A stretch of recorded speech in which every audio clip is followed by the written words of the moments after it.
Servus, ich bin Jason of York, der Fileyfluencer, und ich begrüße euch wieder ganz herzlich zum neuesten Filey-Video hier und jetzt auf meinem Kanal.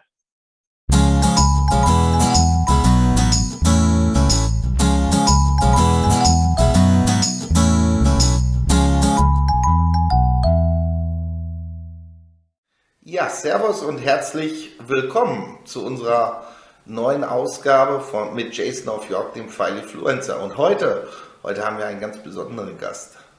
Heute haben wir ihn hier, Mr. Filey himself, Mr. David Thompson, Managing Director from the Spirit of Yorkshire Distillery. Und ich freue mich. I'm very glad that you're here. Thank you very much, Dave. It's an absolute pleasure. Thank you. So, we have some questions for him, and in our group, the Filey Bay Dramas, I said, okay, you're coming to me. I don't know if you've already read it. Yes, saw that. Saw that, and so if there are any questions, so there were two questions. Oh, wow. Two questions. Okay. Yes, I'm gonna ask you. I must be popular, yeah? Yeah, very popular. You're a kind of superstar. You're a kind of superstar in whiskey, I'm not sure. But... Yeah, that's pop star. The pop star of whiskey, Mister. Yeah, so here we are. So I think we should start and have some questions. And as you see, just right behind us, this is just a green screen, so it's not real. So that you don't think that I prepared it for Filey Bay. No, it's just a green screen. Is it? No, I don't think so. I don't think so too. So it's the biggest collection I've ever seen in one place. Okay, thank you very much. And this is just one part of it. You know, you've seen the second part of the collection. So there's. It's bigger than my collection. Okay. Yeah. Wonderful. So the first question for me is, how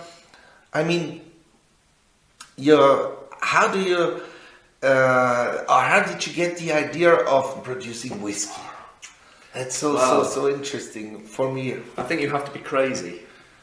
Yes, I think so. Yes. Yeah, I think you definitely have to be crazy, and it has to be a passion.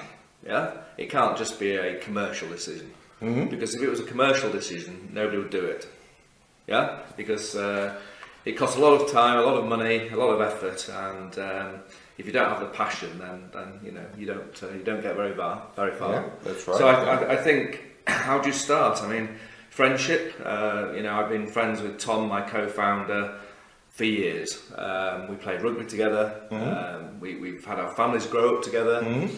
And our wives met each other and haven't stopped talking. Mm-hmm. Okay, yeah, that's the problem. I think that sort of friendship is really important if you're going to do something that you're passionate about. And Tom is the farmer, and he 20 years ago was not making much money out of agriculture and just growing his crops, but he had two main things on the farm. And it was malting barley, which 4 generations of growing malting barley on the farm, and water from under the ground on the farm. So the farm does not have mains water. It is supplied from the well on the farm for everything: drinking, bathing, making beer, making whiskey. Okay, yeah. But we don't use the same water for bathing after we bathe. I hope so. So those two main ingredients. His barley would go to Scotland traditionally to make their whiskey. So why do this? So in 2003 he started making beer, and the brand was called World Top, and it still is. It's a very important brand in the UK. Exports as well to Italy and Germany. The next logical step was, okay, we can make beer. And as your sort of listeners will know, the first part of making whiskey is making a beer. That's right, yeah. We call it a wash, but it's fundamentally the same. He sat me down. We had a pint of beer, and we said, why don't we make whiskey? And the conversation continued a little bit further, and we thought, this is a logical step. We're going to do it. But did you already work in the field of whiskey? Did you have anything to do in there? Absolutely not. Nothing. Nothing. So for us, it was a big learning curve. Okay. I come from agriculture. I studied crop science, so I actually met Tom through looking after his barley crops. So Yes. so that relationship started a long time ago. And then, we thought, okay, we don't know how to make whiskey. We need to find somebody who does. And the obvious guy at the time was Dr. Jim Swan. And that's right. Yeah. So a couple of meetings, a phone call or two, and Dr. Swan would not work with everybody. He would only work with people who he thought were serious, in for the long term. But it was all about quality. If you were cutting corners, he wasn't interested. He wouldn't work with you. But so I think we were lucky that we sort of convinced him that we were here for the long term, and we were quality based, and we wanted to make the best whiskey we could. So we signed him up, and we started working with Jim. Yes. For those who don't know, also für diejenigen, die es nicht wissen, Dr. Jim Swan war Berater, bis er 2017 verstorben ist, bei vielen Distillen, unter anderem Kavalan, Lignieren, The Spirit of Yorkshire. Yeah. Lindo's Abbey. Lindo's Abbey, it goes on. And this one here, just right behind me, where is it? Don't see. It's gone. Yes, it's gone. No, here it is. Fireworks. I wanted to say. Yes. Fireworks. Yes. Yeah. And so, he was a kind of. How can you describe his role? What was he? Well, consultant. Consultant, but more than that, he was passionate, and he had a chemical degree, engineering degree. So he'd been working in the industry for a lot of years, and he was a guy who knew the science behind the flavours. So he actually came up with the concept of the flavour wheel.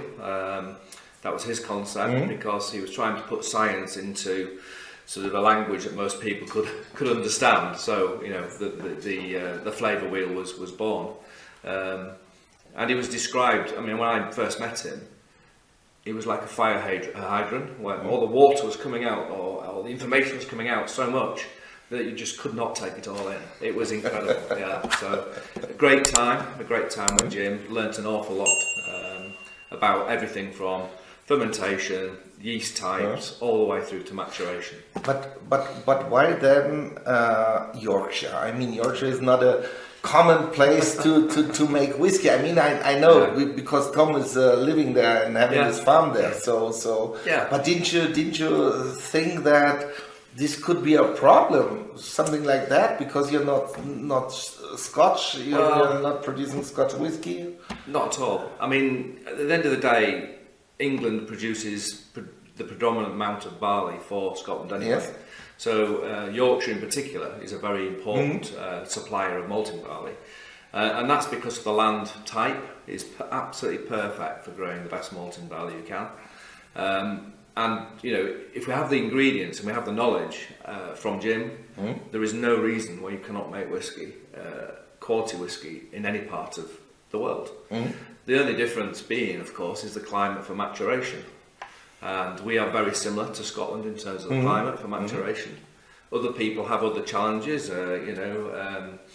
places like Thailand, you've got incredible fluctuations in temperatures. Now that is going to change the character of the whiskey.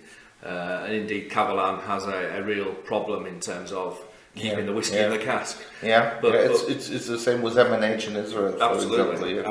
So they mature very quickly, and the cask can take over the base spirit. Whereas in Scotland, I think the spirit is something that is always prominent, and exactly the same in Yorkshire. We have the same sort of climate. So really, no, the region for us is no barrier. It's just the knowledge and the will to do it. But when you think about selling the whiskey later on, didn't you think that it could be a kind of handicap, that you say, well, we are an English whiskey, we're not Scotch? I mean, when you started, it was not very common that there is other whiskey than Scotch or bourbon or something like that. So now it's common because there are a lot of new distilleries in England, for example, and Wales and wherever, and all around the world, like Sweden, like Israel, like as you said, Taiwan and so on and so on. So, Yeah, so. I mean, in the early days, it was a problem. You know, people would judge you from your area and where you were from.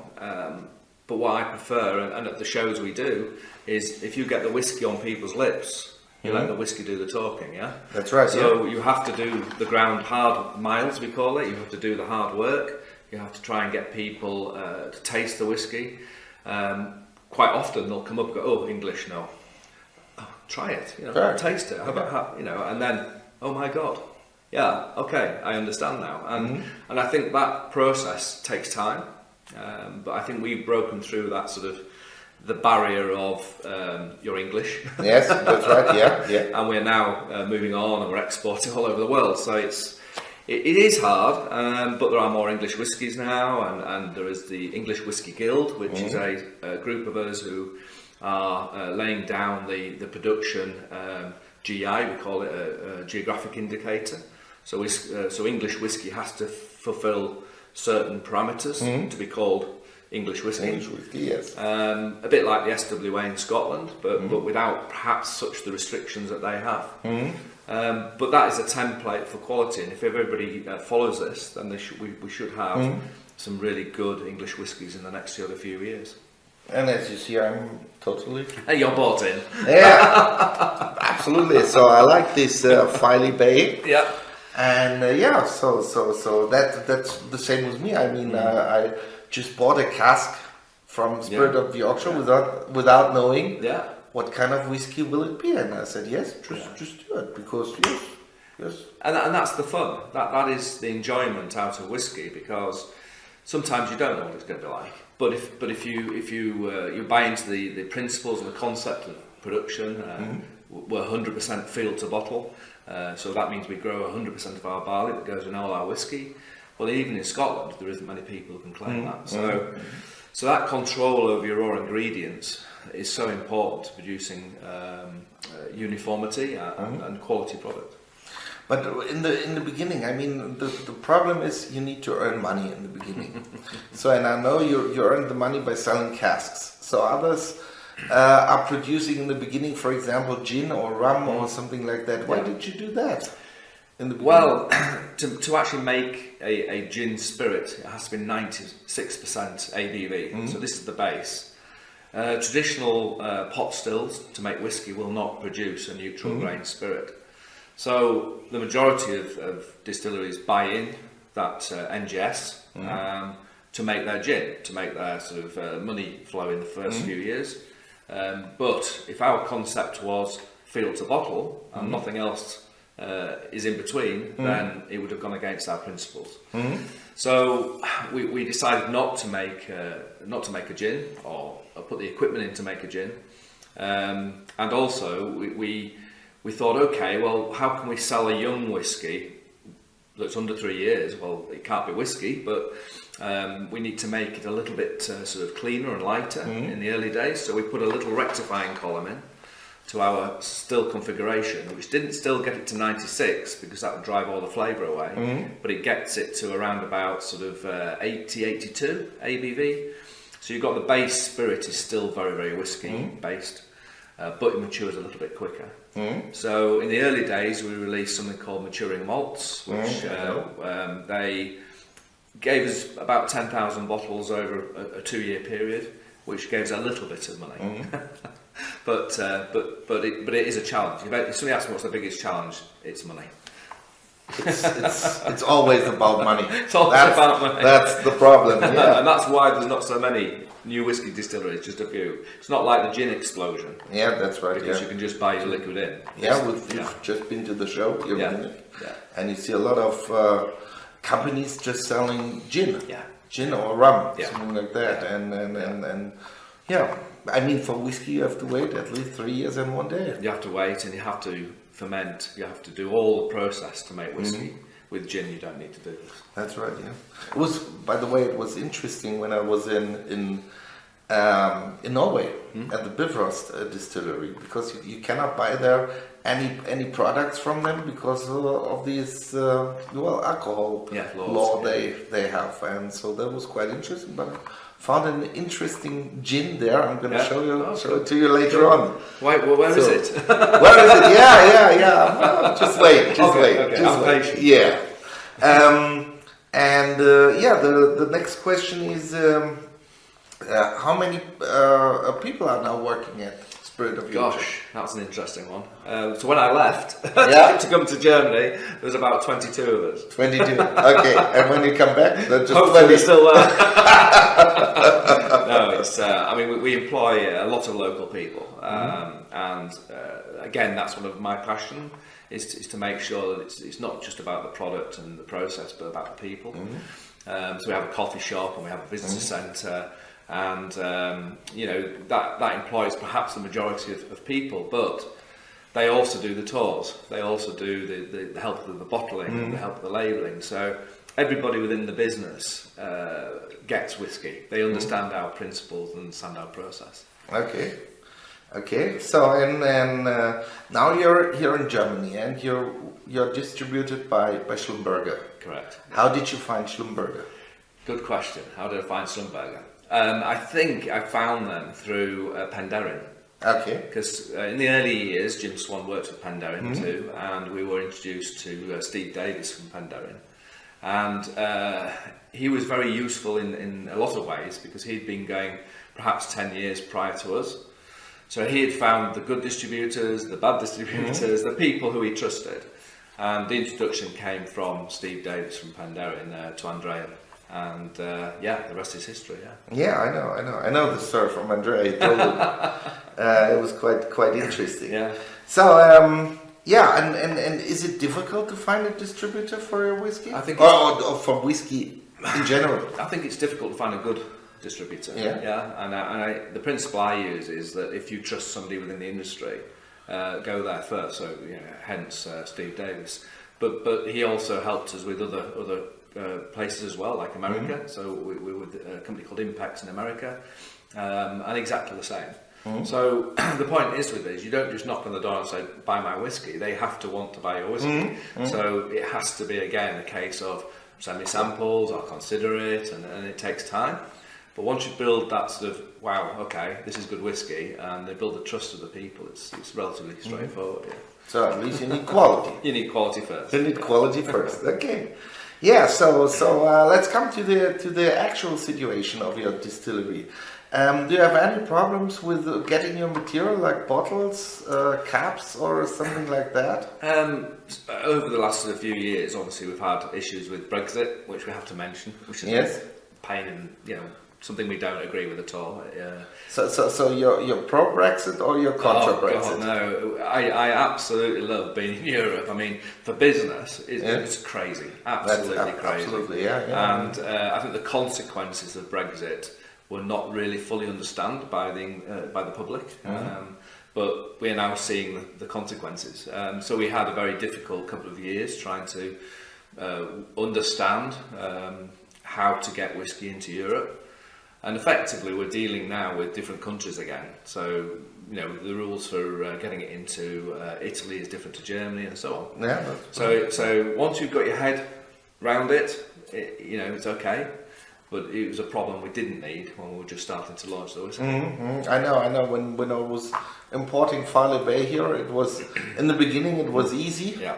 Because it's European Union, but now it's getting more and more difficult, and the customs often ask me, "What do you want to do with this? What's in the bottle?" Yeah. And I said, just write down cleaning my window, and that's all. Not with this. No, not with this, but that's right. But so supply chain coming the other way has been affected by that. But also with everything else that's going on in the world. So effectively it's another drain on cash because you have to buy more product earlier in the production cycle, so more glass, more stoppers, more labels, just so you have it there, ready to go for production. You only need to miss one thing and you can't go ahead. So if you haven't got a stopper, you don't fill the bottle. Yeah, that's right, yeah. That's a problem, yeah? Yeah. But do you really have problems getting glass, getting labels? Again, it comes back to relationships and planning. So we're pretty good at planning ahead. There has been some difficulties, but generally speaking, all that's done is delay us by a few weeks rather than a few months. So we're okay. Okay, that's fine. So we won't get any problems with getting new Filey Bay. You buy it, I'll send it. Okay, yeah, sure. And I heard you wanted to go to China. Gosh, yeah. Well, that was an interesting one. I mean, that was somebody I found. It took me 2 years to find the right distributor. You can't meet them face to face as well, which is always very difficult. Luckily, they did come to the London show this year, so I did meet them face to face for the first time, and yeah, we're very excited about that market. It's obviously very big, it's very important, and again, it's all quality led. So we're excited to be in China, and I'm going out there to Shanghai beginning of March. Okay. COVID, hopefully. Yes, COVID if it allows, I'll be there, and if it's safe, I'll be there, but we'll see.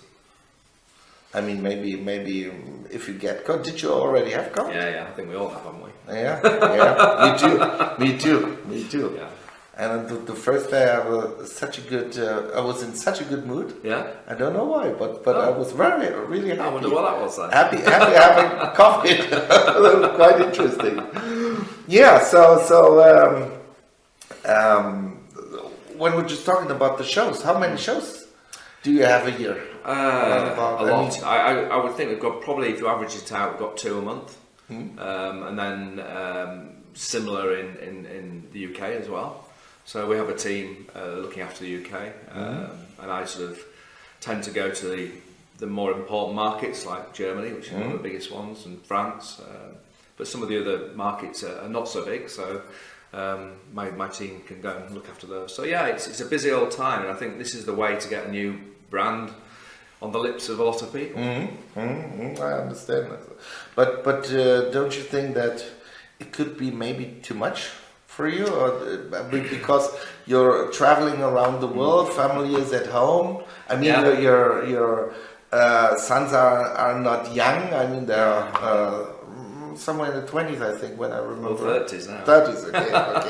Already in the 30s. So I've got a 33-year-old and a 30-year-old. Okay. Yeah, last time we were talking, you said he was 29. Yeah. No, he's older now. No one's getting younger. That's the problem, yeah. And it's tough. How do you cope with it? Have you been speaking to my wife? No, not yet. But should I? Well, you can do, but you'll get the same story. I think it is very tiring. In the early days, setting up the commercial agreements is really important, and they want to meet the founders and the owners.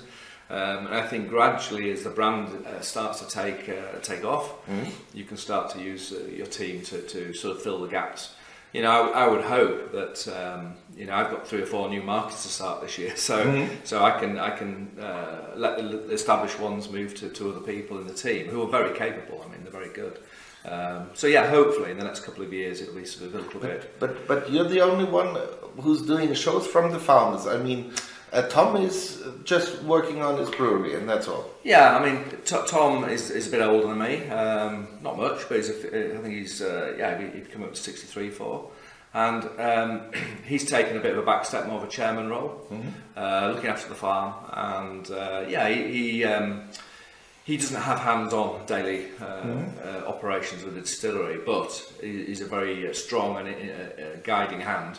If you need any sort of help, he's there. But generally speaking, he doesn't tend to do this sort of stuff. He did it in the early days for the brewery. He's done this. The same, yeah. Yeah. So yeah. Okay. And what? One question from the community was: do you also sell whiskey in Scotland? Funny, yes.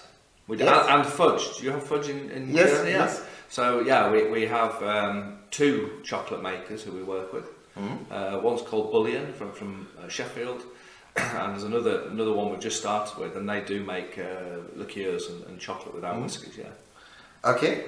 And the fudge, we use the cream liqueur of the fudge. Okay, yeah. Yeah. I'm still waiting for the white cream, you know. Oh, I know. Yeah. Already told you You're about. working on Yeah. I hope so. So, did you ever try Mary's I white did. cream? Yeah, it's very good. Yeah, I think so. Yeah. So all the ladies I know just love Love this. it. You Oh, love yeah. it, absolutely love it. So waiting for the white cream. So Okay. please. We'll keep looking at that. Please. Okay, yeah. So let's come to the future a little bit. So, will there be new finishes in 2023? I mean, really new ones. Well, and can you tell us about it? Yeah, Very well, loud? I think there's two just arrived in Germany actually. There's a port finish, Yes, that's right. which yeah. is. You've got finishes. You've got it. Yeah. This There is you the go. correct one. Yeah. So that's just literally landing this week in Germany. So Yes, that'll be available Schlumberger. through Schlumberger and their partners. And the sherry cask reserve number 3, which is an Oloroso sherry cask reserve. So the sherry cask reserves are bottlings that we Over there. over that. So you got that too. So that they were brought in early because obviously you jumped on the bandwagon, but commercially they're now in the country. So they're exciting ones because the anything in a tube, by the way, that you can see over the Carson's head here, are special releases which are limited bottlings or special single casks. Anything in a box is a general release, so what we call part of our core range. Those two which you've already got and they're landing now. And then moving forward, we've got a Schlumberger specifically selected for Germany bottling, which we're very excited about. Yeah. That hasn't actually got in a bottle yet, but it's in the batting tank. So so it's almost there. So I would imagine the back end of February that will be arriving, and that's quite an interesting exclusive to Germany. And it will be sold on in Nuremberg on the fair. It will be at Nuremberg at the fair. There'll be another bottling at Nuremberg as well for the fair. Yes. So there's a Franconian bottling which we did last year, which is a Fino cask. This year it's a PX cask. Okay, fine, yeah. So they're specifically for this fair, and I think there is only 300 bottles of that. So everyone has to come to the fair. You have to run.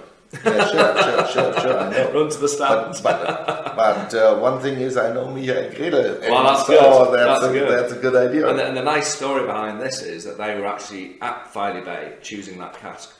So I have a picture of them on my phone, which I can share with you about them choosing that cask. Okay, that's right. Does he want you to offer every year a Franconian edition? Well, I don't think we've had that long-term conversation, but what you find is that once people have got the first one and there's a second one, then there tends to be a pattern. Yes. So I'm sure that there'll be more to come in the future. Yeah, because this Franconian edition will be the third one, I think. Yes, that's right. Yeah. And the first one was with a nice bag. Yes, that's right. Mm-hmm. Yeah, that's right. Yeah. That was COVID as well. Times when that's right. Yeah, that's right. I don't think the show actually happened, did it? In that year, I don't think so. No, I know one year later, and there was a nice idea. We got this Yorkshire tea. The Yorkshire tea. The Yorkshire Absolutely, tea, because the show should be somewhere, I think, in February, and it was then in March or April or something that's like right. that. Yeah, that's right. Yeah. And so we got some Yorkshire tea. Yes. Yeah. And any new finishes? I'm still waiting for a rum finish. You are? Well, we don't have any rum cask filled, but we have got some exciting beer cask filled. Okay, so there will be a nice batch 2 iPad. Possibly batch 2, maybe some other things. Okay, yes, nice. Yeah. You just told me you have a friend at Beck's in Germany. Maybe you can get some nice a German casks. finish. Yeah, German finish. That would be nice. Yeah, absolutely. Because I was living for several years in Bremen, and I know Beck's very well. So this could be a nice combination. Anything's a possibility, and I think the thing is with the beer finishes is that, and why we're not talking specifically is because you're not quite sure how they're going to turn out. You know, I think there's been some mediocre beer finished whiskies, so I think it's really important that, like anything in whiskey, it's absolutely right for market. And beer can be overpower the whiskey. So the lighter beers tend to work well, like the IPAs and the sort of the lager type beers work well. And then the extreme is the stouts. They tend to work quite well. So we're working with lots of different beers from our brewery. Yeah. Then try some Bavarian Hefeweizen. Okay. Well, yeah. Yeah. So you know when you have here in Munich you have Weißwurst, you always get Hefeweizen, and then that's wheat beer. Yeah. Wheat beer. Yeah, that's right. Yeah.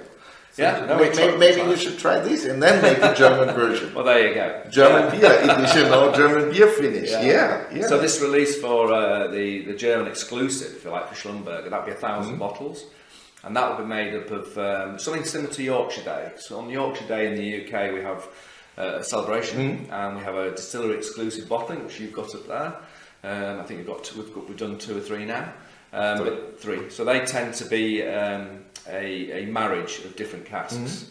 That's the difference. They're not single casks, they're marriages of casks. And so the Germany exclusive coming to Germany will be a marriage of single casks. Brought down to, I think it's about 50.5 ABV. Okay, which is nice, just a perfect sort of drinking strength. So yeah, it's an exciting marriage coming this way. Okay, fine. So wait, and you didn't answer my question. When will the rock cask finish? Well, yeah, we're looking at it. I think again, the thing is getting the right casks. Sure. There is a lot of stuff out there that's called rum, which really isn't rum. You know, it's made from the NGS process again. So, and then not matured in casks. It's just put into a bottle. So, rum casks are quite difficult to get. Proper rum casks. We do, and we are talking to supplier at the moment. But for me, it's definitely getting the right cask before we fill them. Yeah. Okay. It's coming, but not yet. Not yet. Yeah. Okay. I'm still waiting. Yeah. And when we're talking about special releases, were there any ballads this year? Are there ballads planned? Yeah. So we've got 2 probably in the next couple of months coming forward for single casks for our own bottlings. So that'll happen again. And possibly we'll do another 2 in the back end as well. So they're incredibly successful. You know, it's probably good to talk about the ballot system as well, because a lot of people either love it or hate it, and usually the people who hate it don't get chosen in the ballots. But for us, we feel it's actually fairer, because if you did just a release, and this is the time, this is the date, you have to be sitting in front of your computer. That's right. And if you're not sitting in front, it's a bit like we have a big music festival called Glastonbury, which everybody knows about. Well, if you're not sitting on Glastonbury Day, you don't get your ticket. Yes, and we didn't want to create that sort of panic. And on the second side of it, we didn't want to do it on a bidding basis, because basically then it's just down to people who have all the money. Yes, that's right. Yeah. So the balance is a ballot, and it's everybody puts in their interest. We put it into a randomizer. We then select the people who are lucky enough to win a bottle, and they pay the normal price of the bottle. And I think that is the best way and the fairest way. But of course, you're always going to get somebody who still doesn't win, which is not, when you've only got 300 bottles, it's going to happen. And I also think as well, it's worth saying that it's frustrating for us as well, as a lot of distilleries, that you do get collectors, you get people who want every one, and sometimes it just can't happen. If something's gone to America and you can't get it back out again, there is going to be a hole in the collection, but that's just the nature of whiskey. Yes, you can find them if you really, really want to find them, but it's difficult for a distillery to make sure that everybody, the big collections, gets what they want. Yeah, the first one for America I also got, but the second one is still missing. It's still missing. There you go. Still missing. Yes. And that is excitement. Part of collecting, it's finding. That's right. Yeah. That's right. And like something like the Saturn edition and so on. From Poland. From Poland. Yeah. Would there be a second one this year? We're doing one for them. I don't think it's under the Planet releases. It's in we're releasing a different way for them. But there is one, and what cask was that? Anyway. I probably can't say. Okay. I do know what it is, but I probably won't say, because I'll let the Polish launch that one. Okay. Then let's see if I can get one of those too. So let's see. Yeah. Maybe I have to go to Poland. Maybe. And I think the other cask that we're using, which we haven't used, is Madeira this year. So there'll be sort of Madeira type finishes as well. And what about Amontillado? I haven't filled any yet, but again, I think you can end up with too many, and I think you've just got to do what you do really well and then move on. And I think if you look at some ranges, when you go to these shows, you see all these bottles, and it's just whoa, so many releases. Like Penderin, for example. Exactly, or Caroline. I mean, Caroline, thousands of them, and you're thinking, well, not thousands, hundreds. And you're thinking it's very difficult to do one of them really well if you've got such a wide range. That's right, we tend to try and perfect a particular cask type before looking for a new one. So there won't be a second core range. So I think with the core range, obviously we've done, the cores are in small batches of about 6,000 bottles. So about batch 1, 2, 3. We'll get to a point that core range becomes permanently core. So we'll probably lose a batch number, because the way we do the finished process is we start with ex-bourbon casks, and that's flagship. And then the flagship bottlings jump into a second cask for maturation, about 9 to 10 months. But of course, what we've been waiting for is flagship to get to a point where we've got consistency and we're happy with the quality, which it's always been good, but it's got better and better. But then it gets to a point where it's not going to actually improve anymore. So at that point, we'll call the core range probably STR rather than STR finish, or STR finish or a batch number or a Muscatel. Okay. So that's the plan, but like most plans, they can change. Yeah, that's right. But there won't be a second whiskey for like flagship. Flagship will always be flagship, so it'll always be 6, 7, 8 year ex-bourbon maturation, because that's the DNA of the distillery. So if any asked me, what's your style, take flagship, because it's very much spirit forward. It's not masked by a very heavy cask, and I think you can see under the sort of the radar of what we're trying to achieve in terms of the quality of the spirit. So flagship for us is really, really important, and sets the template for all the other finishes. But you don't want to change the recipe so that you get a flagship version too, not something else, however you call it, but by changing the recipe. For example, when you take the Swedish distillery like Mackmyra, they're having different recipes, and they're just writing on it and say, this is elegant, this is this one, this is that one. I guess in terms of what we tend to do is we view the recipe as our canvas, and the canvas is the same, and then we build the flavour notes from the cask types and the way we finish. And I think, yes, you can use different mash bills, you can use different grains. That side of it changes the character of your distillery. So we tend to work a different way around, where we keep the character of the distillery the same and bring out different finishes based on what cask we use.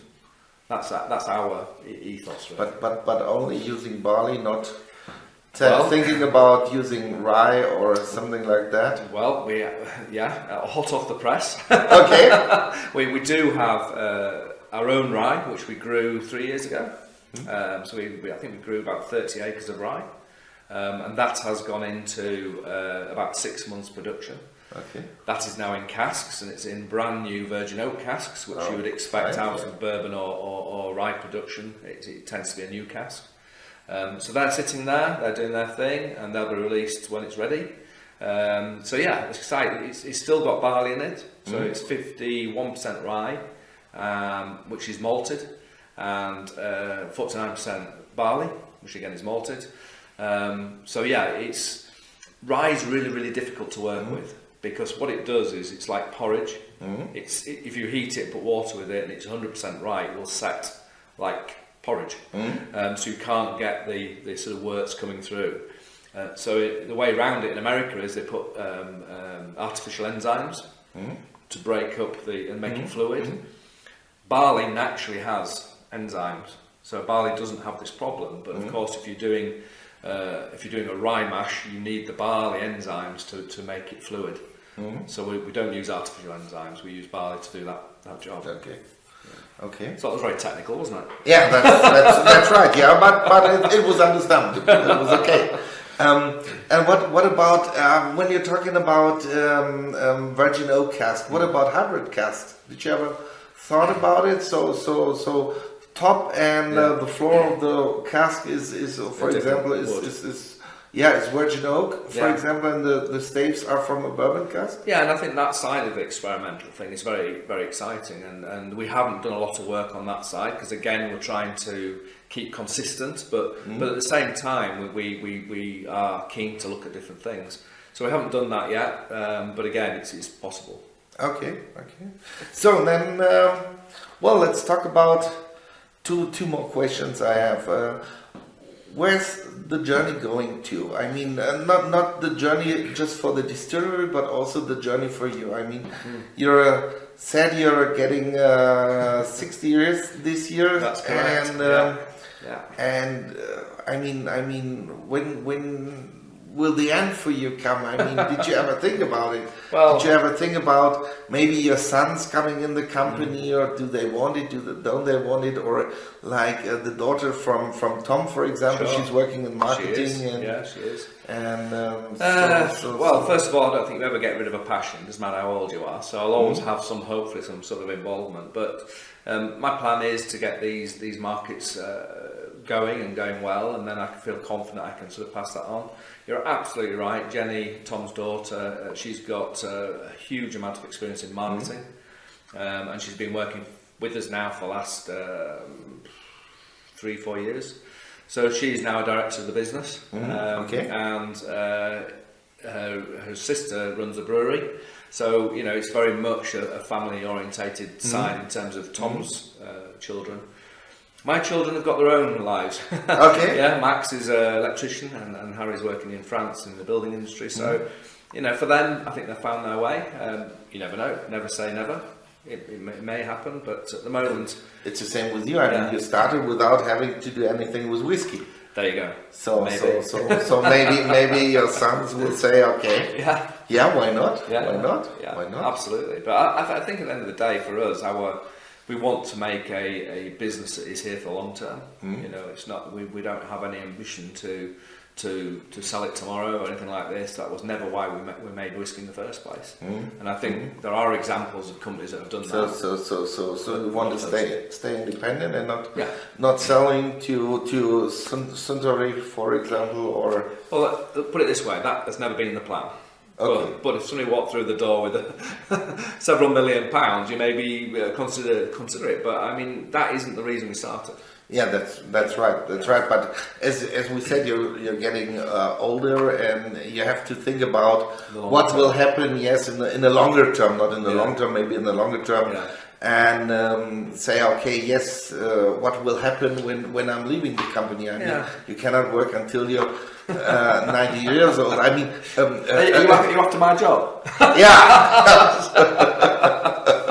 I mean, for example, a colleague of my father, he was 90 years old when he left the company, and that was well, I think that's a mistake. I think basically, I'd like to leave it at a point where I'm not making decisions that are sort of not good for the business, and I think you do need the young blood. I mean, our market or our audience is younger now. It's also the demographic has changed. It's very much new people coming into whiskey. So you don't want an old man sort of running a business where you're sort of selling it to the sort of 30, 35, 40-year-old demographic. It's getting the team members and the people together to give you that sort of footprint to move forward, and I think we're building that team. I mean, Joe, our whiskey director, is fantastic. He's in his 40s now, but he's absolutely brilliant at putting these bottlings together. So we have got youth, we have got depth, and hopefully that'll take us forward. Yeah, now he has short hair. He has short hair now. Sorry, Joe. Just dig out the long hair picture. Yeah, that's right. Yeah. And I'm just thinking about one more question. What about the age statement? Do you plan any whiskey with age statement, or do you say no? We don't care about it because. I think we do care about it, but I'm not sure how useful it is. I think in the old days it was useful because when there was a lot of whiskey in Scotland that they needed to sell, I think putting an age statement on it helped it sell. But fundamentally for me, quality is not only about age, it's about all sorts of other things. So whether it's useful or not, I think it's exciting if we get to 10 years and 15 years, and it's a celebration of the fact that the distillery has come to this point. But I don't think it sort of helps a lot when it's all about an age. I think there's much more than age. A lot of companies, in my opinion, are going away from the age statement. Like for example, Jura, they don't have any No, age. it's because they're running out of age stock. Sure. But I don't think it's very helpful in the long term. Aiming for, I mean, don't get me wrong. Our warehouse is getting older and older, and we're only selling 25% of what we make. So everything else is getting older. But it's not because we want to call it a 15-year-old. It's because we want better whiskies in the future. So age, I think, is it sort of draws away. Not every 15-year-old whiskey is good. Not every, That's right. Yeah, certainly not every 40-year-old whiskey is good. In fact, there's some very poor 40-year-old whiskies. So I think it can get a little bit confusing. I mean, who drinks 40-year-old whiskey? It's an asset. It's Absolutely. Put it on the shelf and then sell it later on for more money. Yeah, it's not about the quality of the whiskey. So that's right. So that's my point, really. Is age statements actually relevant today? I don't know. I think in for the next generation, it's not so important because I mean, the main point is that you like it on your palate, for example, that you really love this stuff, and doesn't matter, and it's being produced very good. So it has quality, just what you said. Yeah. It is quality, and it's well, how can you say it? It's well, you like it. You just like it. You know, whiskey's a personal journey. It's being able to taste different things and go, you know what, I like this. I don't like that. I prefer this, and I think that's what whiskey's about. It's not about a marketeer saying it's old, so it's good, buy it. You know, I think that's irrelevant now. I think so too. Well, yeah. So now we're finished. Thank you very much, Dave, that you've been with us here. Yeah. And hopefully you will come back next year when you're again in Munich for the next show. Genau. Did you like it? Yes, it was. Did you know what? I can't remember what it was. So good. Very Bavarian, apparently. Very Bavarian. So hopefully next time we do this, I'll have more German, yeah? Thank you very much. Pleasure. Hopefully you come back to Munich next year. I will. And then we'll to make another interview with you. Thank you very much. Pleasure.